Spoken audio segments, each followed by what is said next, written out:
My dear friends, we have discussed so far how to start import-export organization. Then we discuss selection of product, focus market. We also try to understand delivery terms in export and payment terms in export. In export, you get inquiries from your prospective overseas client, and you have to send them an offer or estimate or quotation. There is no prescribed format for sending your offer. It can be offer, it can be estimate, it can be a pro forma. Only thing we have to ensure that it contains important elements. We would like to understand what are these important points. Number one is your product. In your product, you have to mention 8-digit HS code number, HSITC, Harmonized System, Indian Trade Classification, 8-digit, which consists of chapter, heading and subheading. So first is elaborate description of your product and quantity. Then you have to notify the price. What price you are going to quote? You are going to quote FOB, C&F, CIF or Incoterms. The pattern to be followed is you have to ask your client and you have to give price quotation as per his requirement. Then comes the shipment.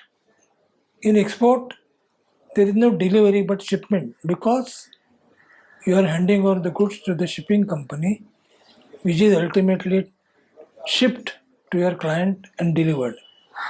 So we mention shipment schedule, shipment indication by what time you are going to ship. 2 weeks, 3 weeks after getting firm order. After shipment comes your payment terms. What payment terms you want? DA, document against acceptance, DP, document against protection, or through LC. As we have discussed, LC mode is safe, so you will always insist for payment through letter of credit, confirm letter of credit. After payment comes your quality control assurance. In case of quality control, there is a practice that your client may appoint a third party inspection agency, or alternatively, he may accept the quality control certificate of your organization. So that has to be specified under pre-shipment quality assurance. Thereafter, you have to mention documentation. What document you are going to produce as per his requirement, you have to specify, like invoice, packing list, certificate of origin, quality assurance certificate, etc. etc. Thereafter, you have to give case marks, how you are going to mark the goods on the final packing as per the requirement of your client. Case marks has to be indicated, and you have to mention force majeure clause.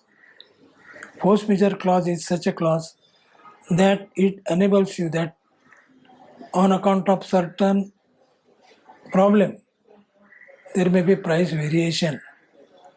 So force majeure clause protects your interest for variation of price subsequently.